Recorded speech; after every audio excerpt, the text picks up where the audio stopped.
What's up, everybody? Welcome to Kicks and Slides, where we bring the beautiful game to life. This is I, your captain, as always, Moj. Yes, before we get deeper into this video, I wanted to remind you guys to not forget to like and subscribe. Help me get to 500 subscribers. Please don't forget to also engage in the comment section so that we grow the platform. Thank you. Breaking news: Arsenal have just hijacked Eberechi Eze's transfer to Spurs, and right now he has decided to join Arsenal.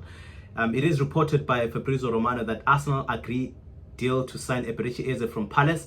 It's all done. Deal in place with Crystal Palace for 60 million package, as Havertz's injury was reason why Arsenal decided to bid. Arsenal offered better terms to anticipate Tottenham after advanced talks for days, but never a done deal. Eberechi Eze preferred to join Arsenal over Spurs.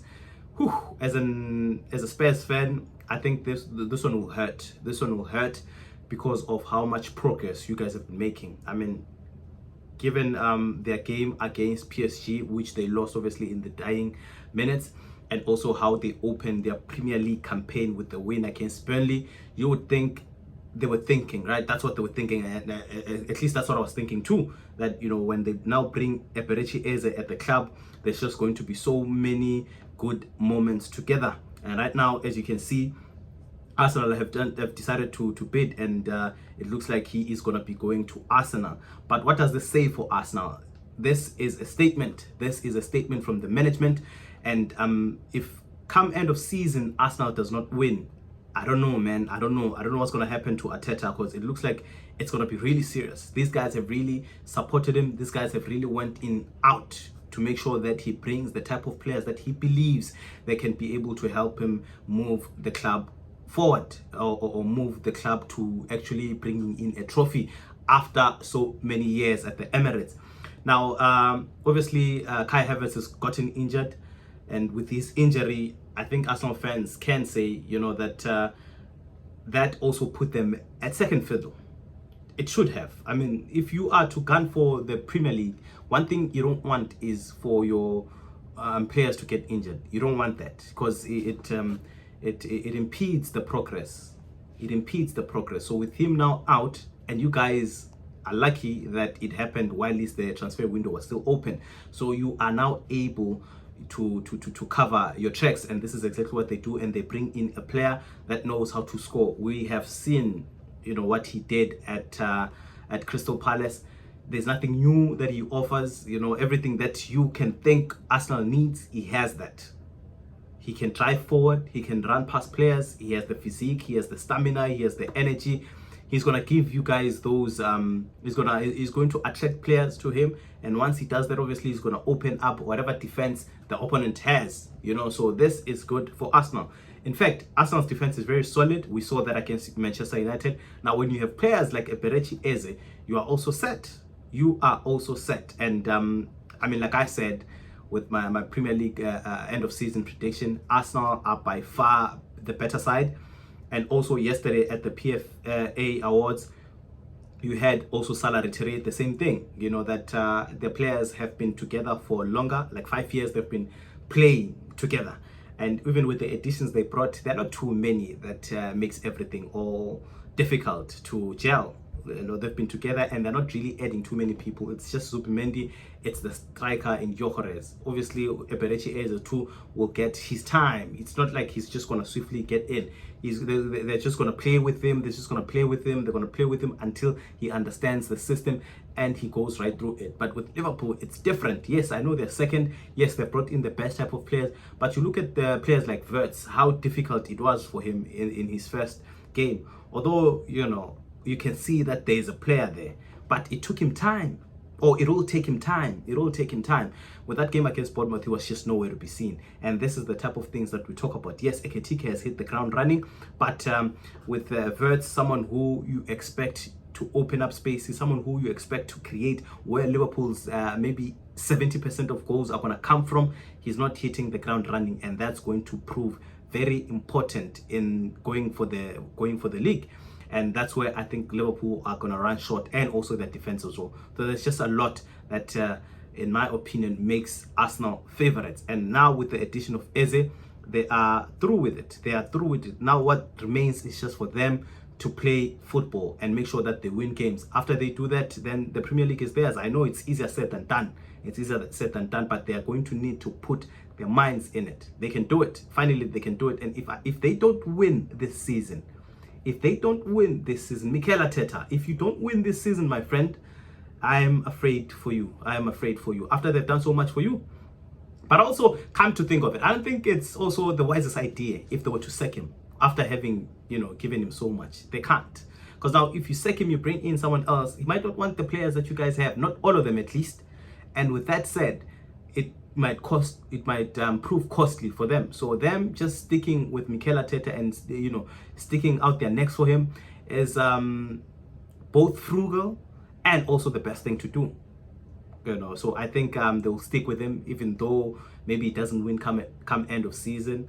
Because I mean, he's pushing. There's progress at the club. Last season they made it to the semis of the Champions League. This season they might even go a little further. In the league they might also do the same thing. And like I've always said, Arsenal have always been constant. Maybe not improving, maybe not declining or regressing, but they've always been constant. Even though somewhere along the lines in the season they don't really do well, but they still find themselves in second place. So all they need now is just that second footing, then they're in it. So yesterday was PFA awards ceremony, and there were winners, but the winners that collected weren't really those that we didn't expect. It was the usual suspects. It was Salah. Yes, he won the PFA Player of the Year award. And there was also obviously Morgan Rogers, who also won PFA Young Player of the Year. And if you think of it, he definitely deserved it. What a player he proved to be last season. He was just everywhere. In those big games, he came a clutch. He was scoring goals left, right, and center. And he has been awarded for his hard work and also the improvement that he made. There was also obviously PFA Player and Team of the Year, which I don't think many people can dispute. There was Saliba and Gabriel, and also Declan Rice from Arsenal, which I think obviously they do deserve to be there. There was also Milos Keke, the now Liverpool player, and also Van Dijk was included. And I don't know, but when I think about Konate, I feel like he is underrated. I feel like he's underrated, and one might say that I say this because I'm a Liverpool fan, but I also feel like he deserved to be there, but I don't know in space of who, because when it comes to partnership, I feel like Gabriel and Saliba has that tight, but with his partnership with Van Dijk, it's not that tight knitted as Saliba and Gabriel. But yeah, that's the four players at the back. Milos Keke, Van Dijk, Gabriel, and Saliba, and in the middle we have obviously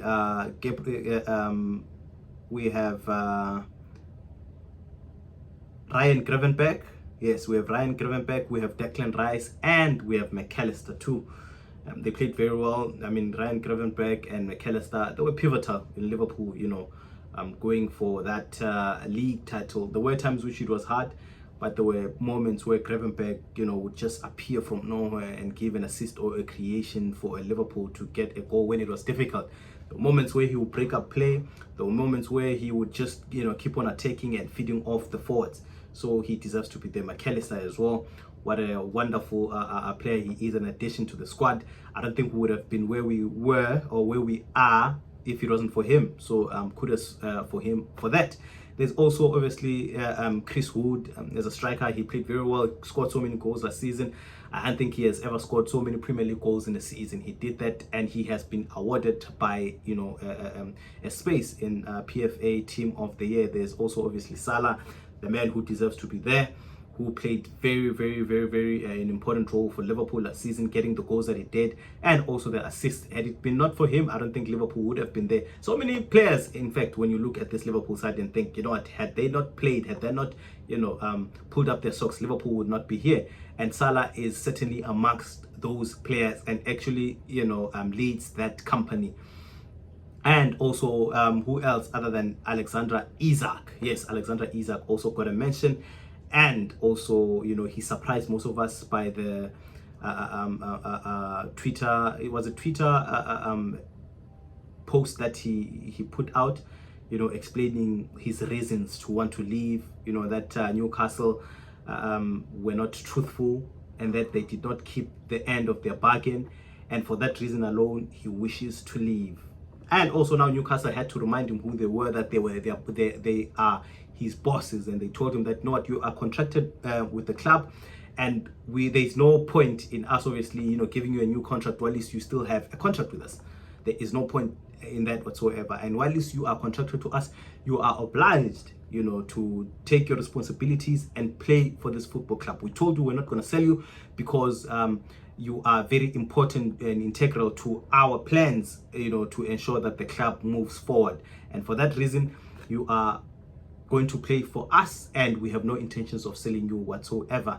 That's very difficult. That's very difficult. I don't know now, you know, from what they said, I don't think they have intentions of selling him.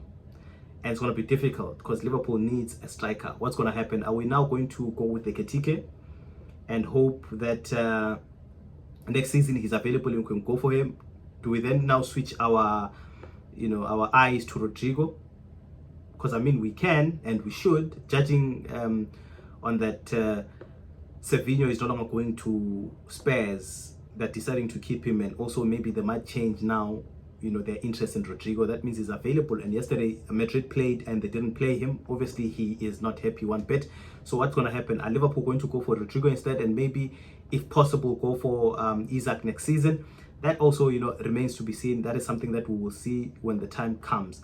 But that's all that we have for today, guys. Thank you for tuning in. See you again in another video. Bye bye.